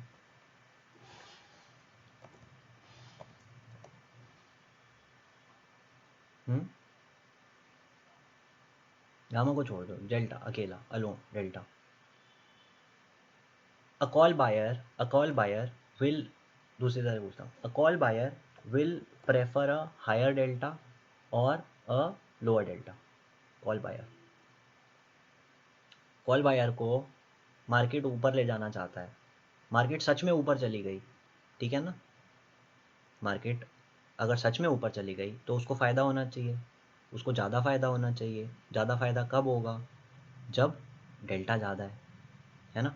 तो delta is neither a friend nor an enemy for buyer और seller, but higher the delta better for buyers, higher the delta better for buyers, lower the delta better for sellers. आ रही बात समझ में? So higher the delta better for buyer.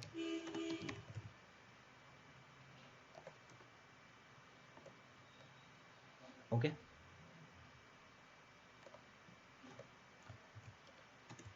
Gamma की बात करते हैं। गामा किसका दोस्त है? Gamma is definitely buyers friend. Buyers want the gamma to be very high, sellers don't want the gamma to be high, ठीक है। तो हम आते हैं अब स्ट्रैटेजी की तरफ। As a call buyer, put buyer थोड़ी उल्टी हो जाएंगी चीज़ें, या शायद ना भी हो, पता नहीं, बट हम कॉल बायर की तरफ से सोचते हैं कि भाई मैं अगर कॉल बायर हूँ तो मुझे क्या करना है। थीटा मेरा दुश्मन है, ठीक है, मैं बायर हूँ और फिर मैं सेलर हूँ, दोनों तरफ से बात करता हूँ। थीटा मेरा दुश्मन है, ठीक है। तो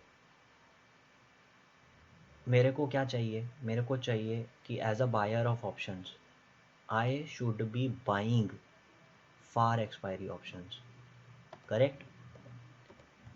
as a buyer I should be buying far expiry options. क्यों? क्योंकि डेज टू एक्सपायरी ज़्यादा होगी। डेज टू एक्सपायरी ज़्यादा होगी तो थीटा कम होगा। Why? D T E is high, okay. If DTE is high, theta is low. So theta is a smaller enemy on far expiry options. समझ में आती है बात? As a buyer, I should be buying far expiry options. ठीक है। इसके एकदम उल्टा, right? As a seller, I should be selling near expiry options. ठीक है। If intent is to capture theta, correct है कि नहीं? ओके, डेल्टा की बात करते हैं। As a buyer I should be buying high delta options, ठीक है। Means I should be buying deep ITMs or ITMs. I should not be buying OTMs or ATMs. Correct.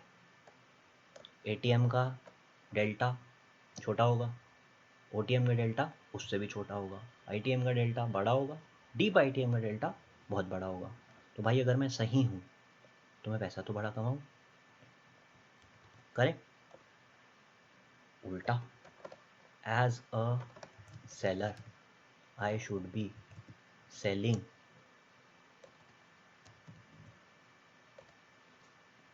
low delta options, means I should be selling OTMs and ATMs. I should not be selling ITMs or deep ITMs. बराबर है. So this is your trading strategy. जब मैं बोलता हूँ option buy मत करो, reason screen पे है. जब मैं बोलता हूँ अगर करने भी हैं तो भाई कम से कम इन द मनी करो, रीज़न स्क्रीन पे है. ठीक है. अगर करने भी हैं तो कम से कम मंथली एक्सपायरी खेलो, वीकली मत खेलो. This is the summary of what you should be doing and not doing as an option buyer. ठीक है. बट जो लेमैन रिटेल है ना, वो कर क्या रहा है, जो नहीं करना वो सब कर रहा है. वीकली एक्सपायरी OTM बाय कर रहा है. क्यों? क्योंकि सस्ता है. अरे तो किसी कारण से सस्ता है ना भाई. टाटा नैनो भी तो सस्ती थी, no offence to anybody, but नहीं चली ना. क्यों नहीं चली? साइकिल भी तो सस्ती मिलती है, फिर बाइक क्यों खरीदते हो और गाड़ी क्यों खरीदते हो? साइकिल सस्ती है, साइकिल ले लो, सस्ती है ना. ठीक है. तो जब वहाँ दिमाग लगाते हैं तो यहाँ भी दिमाग लगाना है. This is a sure shot no. OTM buying, ATM buying, weekly expiry buying is a sure shot no. ठीक. ऑप्शन बाइंग कब काम कर सकती है? When you make gamma your friend. Gamma आपका दोस्त कब होता है? गामा आपका दोस्त होता है कब? जब DTE, डेज टू एक्सपायरी, बहुत थोड़ा बचा है. इसलिए थर्सडे को 2 बजे के बाद हीरो ज़ीरो ट्रेड जिसे बोलते हैं वो यहाँ से निकली है. गामा आपका दोस्त है, थीटा एनिमी नहीं रहा है.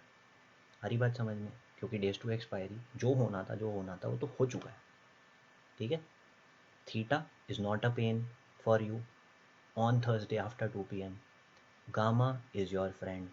Delta is your friend because gamma is your friend. Delta शुरुआत में भले ही छोटा सा होगा, लेकिन एक बार डेल्टा बढ़ना चालू हुआ, क्योंकि गामा आपका दोस्त है, डेल्टा बहुत तेज़ी से बढ़ेगा. हरी बात समझ में? इसलिए एक्सपायरी वाले दिन 20 रुपये के ऑप्शन 100 हो जाते हैं, कभी कभी 4 रुपये वाले ऑप्शन 40 हो जाते हैं. इधर से है वो, लेकिन वो सिर्फ थर्सडे को ही काम करता है. लोगों को समझ नहीं आता, उन्हें लगता है 4 वाला 40 हो जाता है, तो वो मंडे को 4 रुपये वाला बेच खरीद लेते हैं कि 40 हो जाएगा, वो तो ज़ीरो ही होएगा. तो जो स्ट्रैटेजी थर्सडे को 2 बजे से 3:30 के बीच में काम कर रही है, वो मंडे से थर्सडे वही स्ट्रैटेजी काम नहीं करेगी. ठीक है. आगे चलते हैं. Okay, what is left in our syllabus? क्या बात करेंगे? आ जाते हैं. स्ट्राइक सिलेक्शन भी हो गया. ठीक है ना. बायर के लिए स्ट्राइक सिलेक्शन हो गया, सेलर के लिए स्ट्राइक सिलेक्शन हो गया. बायर को क्या स्ट्राइक पकड़ने हैं? Deep in the money strike पकड़ने हैं, मंथली सीरीज़ खेलनी है. सेलर को क्या खेलना है? एट द मनी OTM खेलनी है, वीकली सीरीज़ खेलनी है. ठीक है. अब आते हैं ट्रेडिंग यूजिंग ऑप्शन चेन, और इस पर बात करता हूँ. बाइंग वर्सेस सेलिंग पे मैंने कहीं ना कहीं कवर कर दिया है. ठीक है. ओपन इंटरेस्ट कवर कर दिया है. तो बचा क्या है? यही बचा है मेरे ख्याल से. ट्रेडिंग यूजिंग ऑप्शन चेन बचा है, बाकी सब हो चुका है. ये भी टर्म्स है, इसमें कुछ ऐसा ज्ञान नहीं है. ये दोनों पे बात करते हैं, फिर सेशन ख़त्म करेंगे। Okay, trading using option chain. चलो सबसे पहले long buildup, short buildup, long unwinding, short covering की बात करते हैं, ठीक है। सबसे पहले ये बात करते हैं, फिर लास्ट में ट्रेडिंग यूजिंग ऑप्शन चेन बात करेंगे। तो ओके,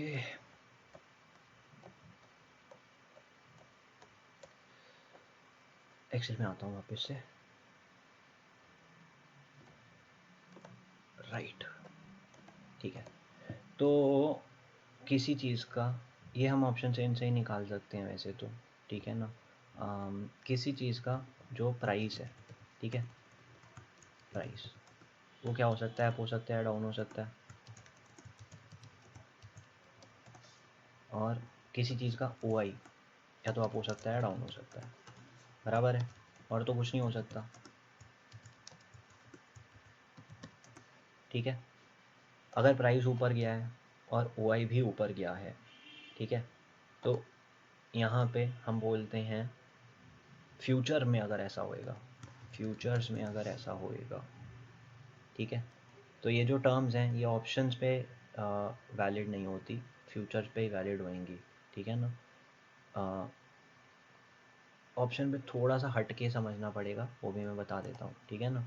तो इधर एक्शन क्या हुआ है, अगर प्राइस ऊपर गया है फ्यूचर का और ओ आई भी ऊपर गया है, तो हम इसे बोलते हैं लॉन्ग बिल्टअप। मार्केट में नए लॉन्ग्स खड़े हुए हैं, तो महंगे भाव पे भी ख़रीदने को राजी थे, महंगे भाव पे और ज़्यादा ख़रीदने को राजी थे, ठीक है ना, तभी तो ओ आई ऊपर गया। अगर प्राइस ऊपर गया लेकिन ओ आई डाउन हुआ, मतलब प्राइस तो ऊपर जा रहा है, लेकिन जितने पार्टिसिपेंट्स थे, जो लोग खड़े हुए थे मार्केट में, पोजीशंस ऊपर नहीं गई हैं, पोजीशंस नीचे आई हैं और प्राइस ऊपर गया है, इसका मतलब है शॉर्ट कवरिंग, ठीक है। तो जो लोग बेच के बैठे हुए थे, है ना, जो लोग बेच के बैठे हुए थे उन्होंने माल वापस ख़रीद लिया। अब वापस ख़रीदा, भले ही महंगे पे ख़रीदा, इसलिए प्राइस तो ऊपर चला गया, लेकिन उनकी पोजीशंस कट गई, इसलिए शॉर्ट कवरिंग, ठीक है। ऐसे ही अगर प्राइस तो नीचे जा रहा है, मतलब मंदी मंदी मंदी बढ़ती जा रही, और मंदी में पोजीशंस भी बढ़ती जा रही, तो इसको बोल देंगे शॉर्ट बिल्टअप, ठीक है। और मंदी हुई, प्राइस तो नीचे गया, लेकिन जो पोजीशंस थी वो कम हो गई, ठीक है, तो वो क्या है, शॉर्ट अनवाइंडिंग है, ठीक है। तो जो शॉर्ट लोग खड़े हुए थे, जैसे अब प्राइस नीचे गया, उन्होंने अपनी शॉर्ट पोजीशंस काट ली।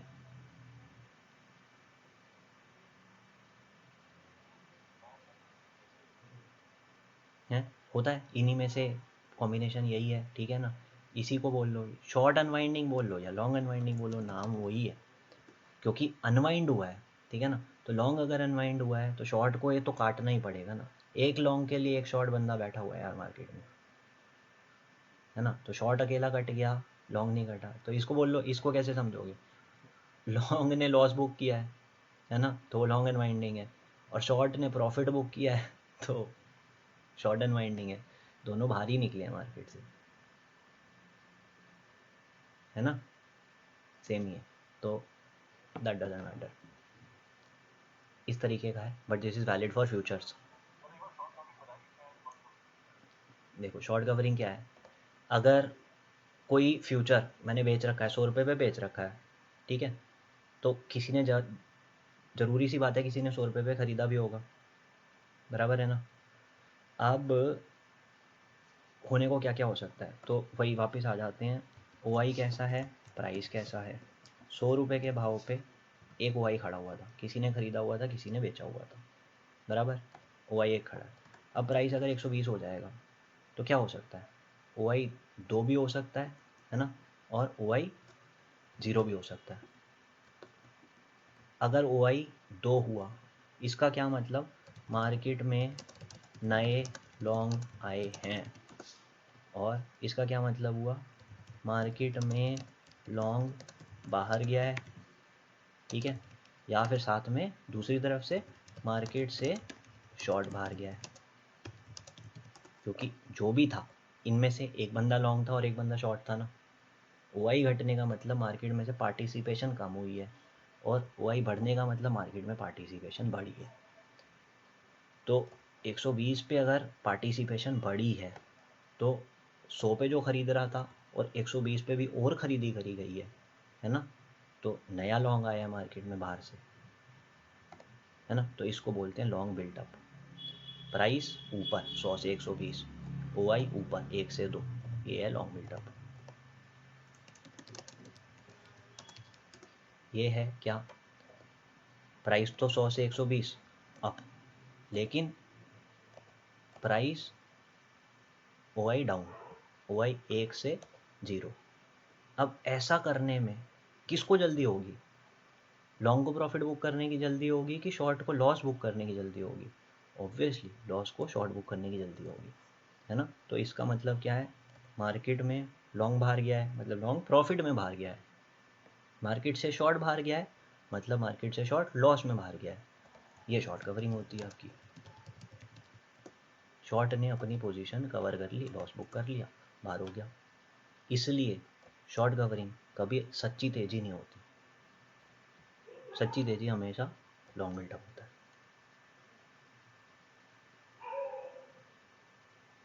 शॉर्ट कवरिंग वाले जो मूव्स हैं वो शॉर्ट लिव्ड होते हैं, फिजल आउट हो जाएंगे, ठीक है। ओके, ये भी हमने कवर कर लिया। इसमें कोई डाउट है, होना नहीं चाहिए, है तो बताओ।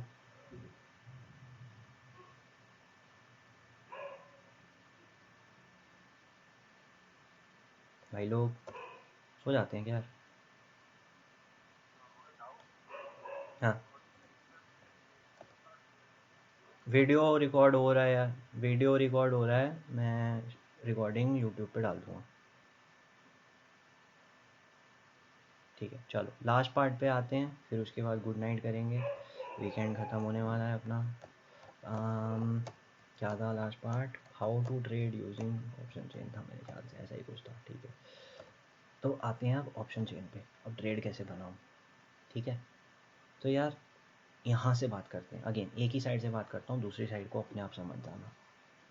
यहाँ पे ये जो 84,000 कॉन्ट्रैक्ट बिके हैं, ठीक है, ये कितने रुपए पे बिके होंगे, क्या लगता है? मार्केट खुली कहाँ थी, मार्केट खुली थी 112.70 और 93.15 पे, 112.70 और 93.15, मार्केट खुली थी 205 पे था इसका भाव, ठीक बात है। 18,700 की कॉल 205 पे थी जब मार्केट खुली थी लास्ट ट्रेडिंग सेशन में, ठीक है। और खुली भी नहीं थी, इस तरह से बोलेंगे कि जब पिछली बार क्लोज हुई थी, ठीक है, उससे पिछली बार क्लोज हुई थी, तो 205 पे था। अब जो हम लेटेस्ट रीडिंग देख रहे हैं 112 पे क्लोज हुआ है, 93 रुपये वैल्यू वो लूज़ कर चुका है, ठीक है। तो अगर इस तरह से माने कि ये वाला ऑप्शन जो है, ये जिन भी लोगों ने बेचा है इस रेंज में बेचा होगा, 205 से लेकर 112.7 तक, ठीक है, राइट हुआ है, ठीक है। 18,700 सी ई हैज़ बीन रिटर्न, ठीक है। How many contracts, 84,000 contracts, sort of correct.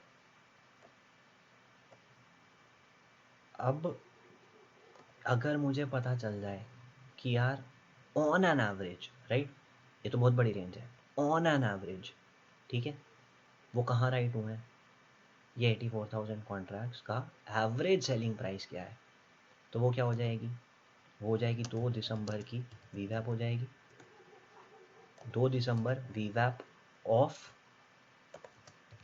18,700 सी। कोई क्विकली बताएगा देख के क्या वैल्यू है ये, 150-55 होगी शायद, बट देख के बताओ।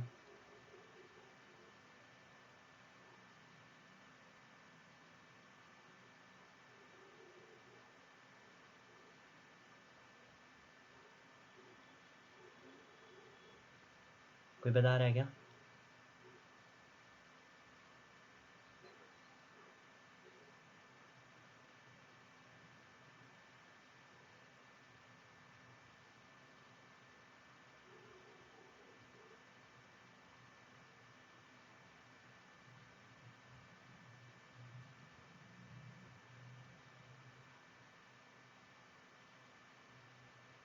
ठीक है, जब तक वो कंफर्म कर रहे हैं तब तक हम मान लेते हैं 155।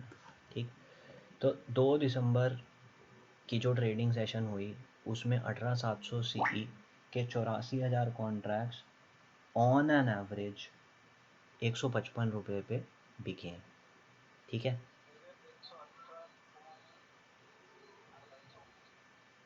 थोड़ा सा दिक्कत वाला नंबर लग रहा है, बट मान लो, कुछ भी मान लो, 120 मान लो, जो भी रियल होगा वो मान लेना, बट मान लेते हैं अभी अभी के लिए जो डेटा दिखा रहा है। तो 118 या 119 हो गया। अब अगर ये वाले कॉन्ट्रैक्ट्स का जो सेलर है, ठीक है, वो 119 पे बेचने में इसको खुश था, 108 पे बेचने को खुश था, 105 पे बेचने को खुश था, 90 पे बेचने को खुश था। क्यों? वो सोचता है कि ये ज़ीरो हो जाएगी। करेक्ट है। अब वो, अगर आप तो ऑप्शन सेलर हो, आप ऐसे ही मानो, जब तक ये कॉन्ट्रैक्ट 119 से नीचे ट्रेड करते रहता है, मतलब पिछले दिन जो लोग बेच के गए हैं, जब तक वो कंफर्टेबल फील करेंगे, आप आज इसको बेचने में कंफर्टेबल फील कर सकते हो, क्योंकि पिछले दिन वाला आपके साथ खड़ा है, वो 84,000 लोग आपके साथ खड़े हैं। ठीक है, तो जब तक प्रीवियस डे वीवैप के नीचे ट्रेड हो रहा है, आप एज अ सेलर इसको बेचने में कंफर्टेबल हो सकते हो। तो अगर इसको बेचने में सेलर इस भाव के नीचे कंफर्टेबल है, तो ऑटोमेटिकली इसको बाय करने वाला बायर इस भाव के ऊपर ही कंफर्टेबल होना चाहिए, वरना इसको खरीदना बेवकूफ़ी है। आ रही बात समझ में? टिल इट इज़ बिलो, या दूसरी तरफ से समझो, जब तक ये 84,000 लोग जो इसको बेच के गए हैं, वो जब तक फ़ायदे में रहेंगे, ठीक है ना, तो कौन फ़ायदे में है? जो बेच के गया है वो फ़ायदे में है। तो आपका भी फ़ायदा इसको बेचने में ही होने वाला है। आपका फ़ायदा इसको ख़रीदने में कम होने वाला, कब होने वाला है? जब ये 84,000 लोग जो इसको इस एवरेज प्राइस पे बेच के गए, उनको नुकसान होने लगेगा। उनको नुकसान होने लगेगा, वो क्या करेंगे? वो शॉर्ट कवरिंग करेंगे। शॉर्ट कवरिंग का मतलब वो इसी को वापस ख़रीदने जाएंगे, और जो जिसने बेचा था वो प्राइस नीचे लेके आया था ना, वही जब इसको वापस ख़रीदने जाएगा, वही प्राइस इसको ऊपर लेके जाएगा। तो जब तक ये 119 के नीचे है, तब तक इसको बेचने में फ़ायदा है। जब ये 119 से ऊपर जाएगा, तब इसको ख़रीदने में फ़ायदा है। लेकिन मैं तो ख़रीदने में विश्वास रखता ही नहीं, तो मेरे लिए स्ट्रैटेजी कहाँ से आएगी? मेरे लिए उल्टी तरफ से 18,700 की पुट भी देखने लग जाऊँगा। ठीक, 18,700 की पुट का क्या हिसाब किताब है? 18,700 की पुट आपकी ऑन एन एवरेज 88 रुपीज़ और 28 रुपये बढ़ी है। ठीक है, 28 रुपये बढ़ी है, और है कितने की? 88। तो 88 प्लस 28 116 हो गई। ठीक है, तो जब ये अपनी पिछले दिन की एवरेज से ऊपर जा रहा होगा, अभी ये अपनी पिछले दिन की एवरेज से ऊपर ही होगा ना, है ना, ये अपनी एवरेज के नीचे आ जाएगा। कॉलर पुट ऑपोजिट चलते हैं, तो जिस समय कॉल बायर के लिए 18,700 की कॉल खरीदना अट्रैक्टिव हो जाएगा, उसी समय एज अ ऑप्शन सेलर मेरे लिए 18,700 की पुट बेचना अट्रैक्टिव हो जाएगा। करेक्ट है। तो 119 को सिग्नल प्राइस मानो, 119 से ऊपर जब कॉल जाएगी, उस समय पुट जिस भी प्राइस पे वो बेच देनी है, राइट। और जब तक 18,700 की कॉल 119 से नीचे है, बेचते रहनी है। तो that is how you can derive trades from option chain. दो चीज़ें यूज़ करी मैंने, नंबर ऑफ कॉन्ट्रैक्ट्स, जहाँ पे भी सबसे ज़्यादा चेंज आया है इसी स्ट्राइक पे आया है, अक्रॉस बोथ साइड्स।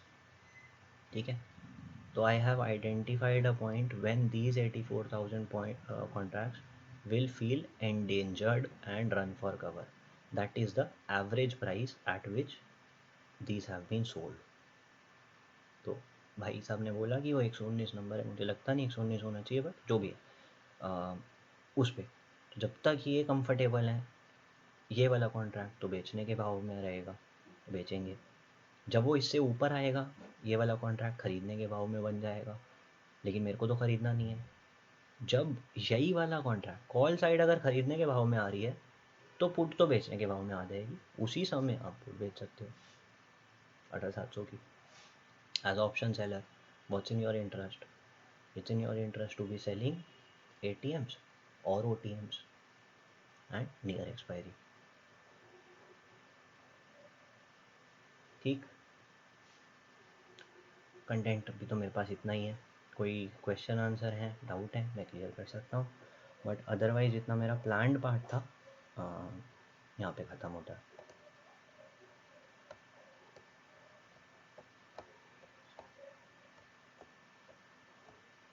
इंडिकेटर नहीं यूज़ करता यार मैं, मेरा खुद का लिखा हुआ स्क्रिप्ट है, तो वो हर 2 से 3 मिनट में NSE के वेबसाइट पे एक सेकंड, ठीक है, रिकॉर्डिंग स्टॉप कर